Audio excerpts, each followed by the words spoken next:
મિત્રો, આજના નવા વિડીયોમાં તમારું સ્વાગત છે। આજના વિડીયોમાં તમને નવી ઇફેક્ટમાં થીમલી સ્ટેટસ બનાવતા શીખવાડીશ, તે માટે તમે વિડીયો પૂરો જોજો અને ચેનલ પર નવા હોય તો ચેનલને સબસ્ક્રાઈબ પણ કરી લેજો। ચલો મિત્રો, આજનો વિડીયો સ્ટાર્ટ કરીશું। મિત્રો, સ્ટેટસ બનાવવા માટે તમારે અલાઇટ મોશન એપ્લિકેશનની જરૂર પડશે મિત્રો, જે તમને પ્લે સ્ટોરમાંથી અને આપણા ટેલિગ્રામ ચેનલમાંથી મળી જશે, જ્યાંથી તમારે ડાઉનલોડ કરીને ઓપન કરીને જે પ્રોજેક્ટનું ઓપ્શન જોવા મળે છે તેના પર તમારે ક્લિક કરીને મિત્રો તમારે એક બીટમાર્કવાળો અને એક ઇફેક્ટવાળો પ્રોજેક્ટ આ રીતના મિત્રો બે પ્રોજેક્ટ તમે અલાઇટ મોશન એપ્લિકેશનમાં એડ કરી લેવાના રહેશે મિત્રો, જેની લિંક તમને ડિસ્ક્રિપ્શનમાંથી મળી જશે। જેમાં મિત્રો તમને બીટમાર્કવાળો પ્રોજેક્ટ છે તેમને તમારે સોંગ અને બીટમાર્ક આપેલું રહેશે, ત્યાં તમારે શરૂઆતમાં આવીને પ્લસના આઇકન ઉપર ક્લિક કરવાનું રહેશે। ક્લિક કરીને તમારે મીડિયા પર જવાનું રહેશે। મીડિયા પર જઈને મિત્રો એ તમને ફોટા શો કરશે, તમે જોઈ શકો છો। એથી તમારે કોઈ એક ફોટો લઈ લેવાનો રહેશે। ફોટો લીધા પછી ઉપર જે તમને 3 ટપકા જોવા મળે છે તેના પર ક્લિક કરીને મિત્રો એ તમારે ફિલ કમ્પોઝિશન એરિયા ઉપર ક્લિક કરી દેવાનું રહેશે। ફોટો ફૂલ સ્ક્રીનમાં થયા પછી મિત્રો તીરના આઇકન ઉપર ક્લિક કરશો, તમે આગળના બીટમાર્ક આવી જશો, જોઈ શકો છો। એટલે આગળના બીટમાર્ક આવીને મિત્રો વધારાના ફોટાને કટ મારી દેવાનું રહેશે। આટલું કર્યા પછી મિત્રો ફરીથી પ્લસના આઇકન ઉપર ક્લિક કરવાનું રહેશે। ક્લિક કરીને મિત્રો ફરીથી મીડિયા પર જવાનું રહેશે। મીડિયા પર જઈને મિત્રો તમારે બીજો ફોટો લઈ લેવાનો રહેશે। બીજો ફોટો લીધા પછી ઉપર જે 3 ટપકા જોવા મળે છે તેના પર ફરી ક્લિક કરીને મિત્રો ફરી ફિલ કમ્પોઝિશન એરિયા પર ક્લિક કરીને ફોટો ફૂલ સ્ક્રીનમાં થયા પછી મિત્રો ફરીથી તીરના આઇકન ઉપર ક્લિક કરવાનું રહેશે। ક્લિક કરશો તમે ફરીથી આગળના બીટમાર્ક આવી જશો, ત્યાં આવીને વધારાના ફોટાને કટ મારી દેવાનું રહેશે। આટલું કર્યા પછી મિત્રો ફરીથી પ્લસના આઇકન ઉપર ક્લિક કરીને ત્રીજો પણ ફોટો લઈ લેવાનો રહેશે, તેને પણ ફૂલ સ્ક્રીનમાં કરીને વધારાના ફોટાને કટ મારી દેવાના રહેશે। આ રીતના મિત્રો બધા બીટમાર્ક ફોટા એડ કરી લેવાના રહેશે। તમે જોઈ શકો છો આપણે બધા બીટમાર્ક ફોટા એડ થઈ ગયા છે। ત્યાર પછી મિત્રો એથી તમારે બેક જતું રહેવાનું રહેશે। બેક જઈને આપણે ઇફેક્ટવાળો જે પ્રોજેક્ટ છે તેને તમારે ઓપન કરી લેવાનો રહેશે। ઓપન કરશો એટલે તમને મિત્રો 2 ફોટા આપેલા છે, તમે જોઈ શકો છો।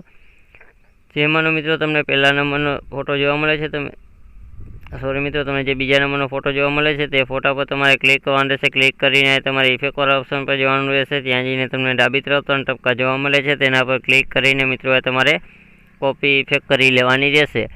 કોપી ઇફેક્ટ થયા પછી મિત્રો એથી તમારે બેક જેવું રહેશે। બેક જઈને આપણે જે બીટમાર્ક ફોટા એડ કર્યા તે પ્રોજેક્ટ ઓપન કરી લેવાનો રહેશે। ઓપન કરીને મિત્રો તમારે નીચે જતું રહેવાનું રહેશે। નીચે જઈને જે પહેલા નંબરનો ફોટો આવે તે ફોટા પર તમારે ક્લિક કરવાનું રહેશે। ક્લિક કરીને તમારે ઇફેક્ટવાળા ઓપ્શન પર જવાનું રહેશે, ત્યાં જઈને તમને ડાબી તરફ 3 ટપકા જોવા મળે છે તેના પર ક્લિક કરીને તમારે પેસ્ટ ઇફેક્ટ કરી દેવાની રહેશે।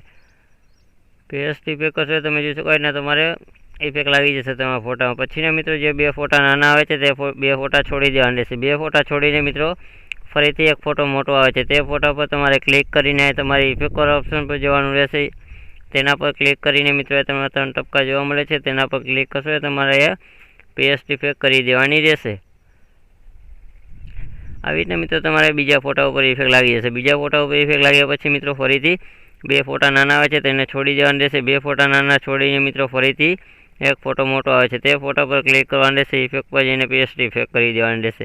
આવી રીતના મિત્રો 2 ફોટા ઉપર ફરી તમારે ઇફેક્ટ નથી લગાડવાની। 2 ફોટા નાના આવે છે તે બંને ફોટા છોડીને મિત્રો ફરીથી એક ફોટો મોટો આવે છે તેમાં તમારે ઇફેક્ટ લગાડી લેવાની રહેશે। પછી મિત્રો ફરીથી 2 ફોટા છોડી દેવાના રહેશે। આવી રીતના મિત્રો 2 ફોટા છોડીને એક ફોટો મોટો આવે તે ફોટામાં તમારા સ્ટેટસની છે લગી ઇફેક્ટ લગાડી લેવાની રહેશે।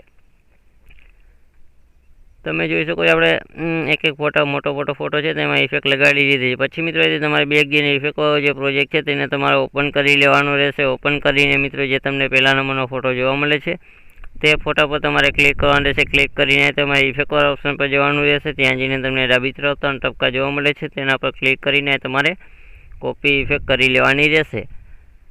કોપી ઇફેક્ટ કરીને મિત્રો એથી તમારે બેક જઈને મિત્રો જે બીટમાર્ક પ્રોજેક્ટ છે તેને તમારે ઓપન કરી લેવાનો રહેશે। ઓપન કરીને મિત્રો તમે નીચે જશો એટલે પહેલા નંબરનો જે ફોટો મોટો તેને તમારે છોડી દેવાનો રહેશે।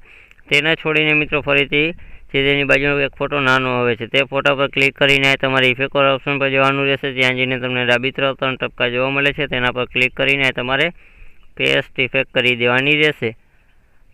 હવે રીતે મિત્રો તે ફોટા પર ઇફેક્ટ પેસ્ટ થયા પછી મિત્રો તેની બાજુનો ફરીથી એક ફોટો નાનો આવે છે તે ફોટા પર ફરી ક્લિક કરીને ફરી તમારે ઇફેક્ટવાળા ઓપ્શન પર જવાનું રહેશે, ત્યાં જઈને તમને ડાબી તરફ 3 ટપકા જોવા મળે છે તેના પર ક્લિક કરીને પાયા પણ તમારે પેસ્ટ ઇફેક્ટ કરી દેવાની રહેશે। આવી રીતે મિત્રો તમારે 2 ફોટા ઉપર ઇફેક્ટ પેસ્ટ કરી લેવાની રહેશે નાના ફોટા ઉપર। પછી મિત્રો ફરીથી એક ફોટો મોટો આવે છે તેને તમારે છોડી દેવાનો રહેશે। તેને છોડીને મિત્રો ફરીથી તમારે 2 ફોટા નાના આવે છે તે બંને ફોટા ઉપર તમારે ઇફેક્ટ પેસ્ટ કરવાની રહેશે. તમે જોઈ શકો છો તેની બાજુનો જે ફોટો છે તેમાં પણ આપણે ઇફેક્ટ પેસ્ટ કરવાની રહેશે. આવી રીતે મિત્રો ફરીથી તમારે એક ફોટો મોટો આવે છે તેને તમારે છોડીને મિત્રો ફરીથી 2 ફોટા નાના આવે છે તેમાં ઇફેક્ટ લગાડી લેવાની રહેશે. આવી રીતે મિત્રો તમારા સ્ટેટસની છે લગી જેટલા ફોટા બાકી હોય નાના તે બધા ફોટામાં તમારે ઇફેક્ટ લગાડી લેવાની રહેશે. અને મિત્રો તમારા સ્ટેટસ એડિટિંગ કરવામાં કોઈ પણ પ્રકારનો પ્રોબ્લેમ આવે તો મને ઇન્સ્ટાગ્રામમાં ફોલો કરીને મેસેજ કરી શકો છો મિત્રો, જેની લિંક તમને ડિસ્ક્રિપ્શનમાંથી મળી જશે. અહીંયા મિત્રો જોઈ શકો છો આપણે જે ફોટામાં ઇફેક્ટ લગાવી તે ફોટા છોડીને બીજા બધા બાકીના ફોટામાં ઇફેક્ટ લગાડી લેવાની રહેશે. તમે જોઈ શકો છો આપણે બધા ફોટામાં ઇફેક્ટ લાગી ગઈ છે. પછી મિત્રો અહીંથી તમારે બેક ગઈને આપણે ફરીથી ઇફેક્ટ વાળો પ્રોજેક્ટ છે તેને તમારે ઓપન કરી લેવાનું રહેશે. ઓપન કરશો એ તમને જોઈ શકો છો ઉપર પહેલાં એક બ્લુ કલરની લિરિક્સ આપેલી છે તેના પર ક્લિક કરીને મિત્રો જે તીરની બાજુમાં ચોરસ આઇકન જોવા મળે છે તેના પર ક્લિક કરીને મિત્રો એ તમારે જે ત્રીજા નંબરનું કોપી લેયર છે તેના પર ક્લિક કરી દેવાનું રહેશે. કોપી કરીને મિત્રો અહીંથી તમારે બેક જતું રહેવાનું રહેશે. બેક ગઈને આપણે બીટમાર્ક જે પ્રોજેક્ટ છે તેને તમારે ઓપન કરી લેવાનો રહેશે. ઓપન કરીને મિત્રો તીરની બાજુમાં જે ચોરસ આઇકન જોવા મળે છે તેના પર ફરી ક્લિક કરીને મિત્રો તમારે ફરીથી પેસ્ટ લેયર કરી લેવાની રહેશે. એટલે મિત્રો પેસ્ટ લેયર કરશો તમારે શેપ એડ થઈ જાય. પછી મિત્રો એ તમારે શરૂઆતમાં આવીને પ્લસના આઇકન ઉપર ક્લિક કરીને તમારે મીડિયા પર જવાનું રહેશે. મીડિયા પર જઈને મિત્રો એ તમારે ફોલ્ડર સિલેક્ટ કરી લેવાનું રહેશે. મિત્રો એ તમારે ટેલિગ્રામનું ફોલ્ડર સિલેક્ટ કરવાનું રહેશે મિત્રો, જેમાંથી મિત્રો તમારે એક પીએનજી લેવાનું રહેશે. જે પીએનજી તમે ટેલિગ્રામમાં મળી જશે તે માટે તમે ટેલિગ્રામ પર જરૂર જોઈન કરી લેજો મિત્રો. આ તમે જોઈ શકો પીએનજી આવી ગયા પછી મિત્રો તમારે અહીંયા મૂવ એન્ડ ટ્રાન્ઝેક્શનમાં જવાનું રહેશે. ત્યાં જઈને મિત્રો તમારે જે આપણે વ્હાઇટ કલરનો શેપ એડ કર્યો તેના પર તમારે સેટ કરવાની રહેશે. તમે જેમ સ્ક્રીન ઉપર જોઈ રહ્યા છો તેના તમારે સેટ કરીને થોડીક સાઇઝ પણ વધારી લેવાની રહેશે. તમે જોઈ શકો આપણે સેટ થઈ ગઈ છે. પછી મિત્રો તમારે બેક જવાનું રહેશે. બેક જઈને મિત્રો તમારા સ્ટેટસની છેલ્લે જતું રહેવાનું રહેશે. છેલ્લે જઈને મિત્રો જે આપણે શેપ પેસ્ટ કર્યો તેના પર તમારે ક્લિક કરવાનું રહેશે. ક્લિક કરીને મિત્રો જે તમને બીજા નંબરનું આઇકન જોવા મળે છે જોઈ શકો છો તેના પર તમારે ક્લિક કરી મિત્રો શેપને છેલ્લે લગી ખેંચી લેવાનું રહેશે.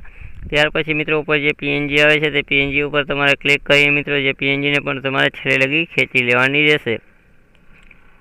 જોઈ શકો એટલા મિત્રો તમારે પીએનજી આવ્યા પછી મિત્રો સ્ટેટસ બનીને આપણું રેડી થઈ જશે. તેને મિત્રો તમારે સેવ કરવા માટે ઉપર જે સેટિંગની બાજુમાં ચોરસ આઇકન જોવા મળે છે તેના પર ક્લિક કરવાનું રહેશે. ક્લિક કરીને તમારે એક્સપોર્ટના ઓપ્શન ઉપર ક્લિક કરી દેવાનું રહેશે. ચલો મિત્રો આજના વિડીયોમાં આટલું જ હતું. આપણે નેક્સ્ટ વિડીયોમાં મળશું મિત્રો.